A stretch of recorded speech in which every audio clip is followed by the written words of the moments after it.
Greetings, and this is the Global Take with me, Ariel Cohen. Today, Sunday, the 17th of January 2021, the Russian authorities grabbed Alexei Navalny, the leading opponent of Vladimir Putin, as he arrived back home from Germany. To my viewers who remember, we did a video about Navalny's poisoning a while ago, and Navalny was poisoned in Siberia, where he visited one of his associates who had a political quest there. He started as an attorney representing minority shareholders, fighting against abuse in the Russian corporate boardrooms, trying to get into the political system pretty desperately, not just himself, but also his associates like Lyubov, Sobol, and others who are the part of this Navalny Foundation to fight corruption. In any other country, a man like Navalny would be championed and cheered by the establishment, by the authorities. Why?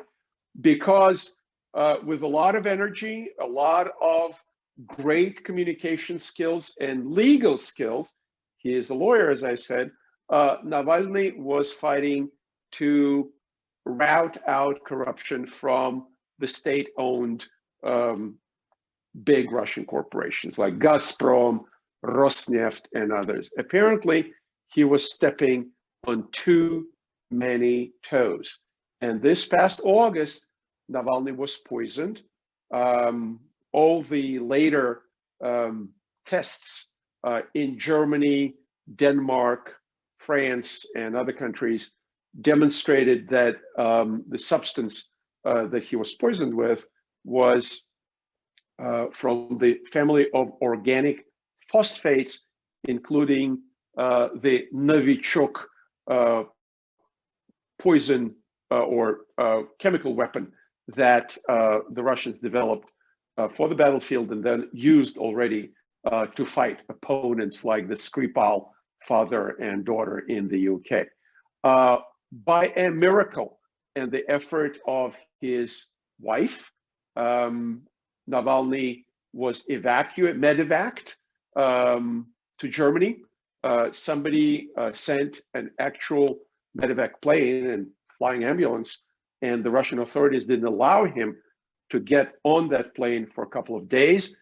Eventually, they flew him to Germany. He was on life support for a long time. He was in a medically induced coma, and then he slowly recovered. And after he recovered, he put out a video and said, "I feel strong again. I'm going back to my country." And having been born in the Soviet Union, having lived in Russia, I will tell you, this is an act of a tremendous personal courage, but also of putting himself in danger and putting his wife and his children in danger as well. The Russian authorities signaled very clearly that they don't want him to come back. And if he comes back, he will be arrested.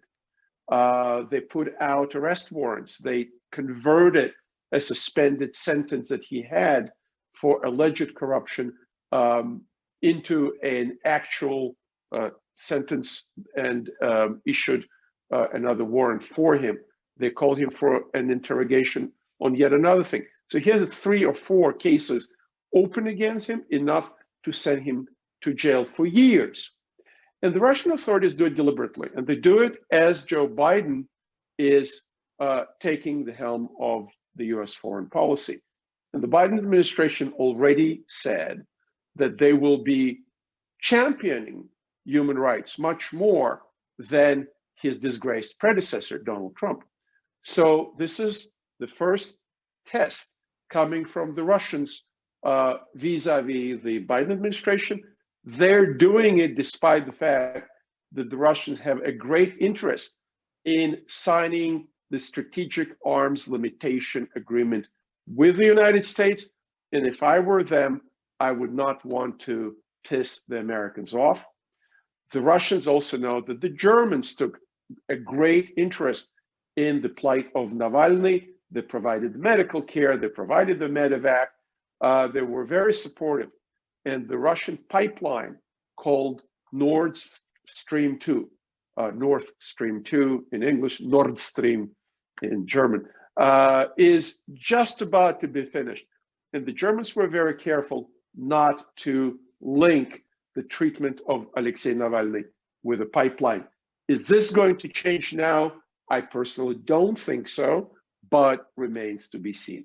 And more broadly, as the Biden administration coming in, there are noises and voices from Moscow saying that they're seeking to improve the relationship with the United States and the West because the sanctions that Russia is subject to because of Ukraine, because of the Crimea occupation and other things, these sanctions are biting.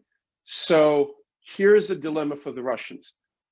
Maybe when Navalny goes to court, they will give him a suspended sentence, a slap on the wrist, but the arrest now at the airport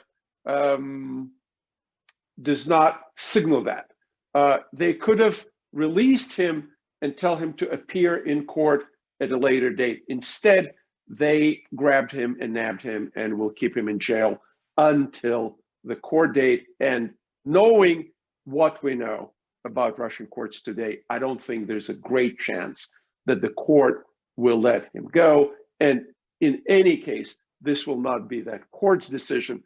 That will be a political decision from much, much higher level than the Moscow court.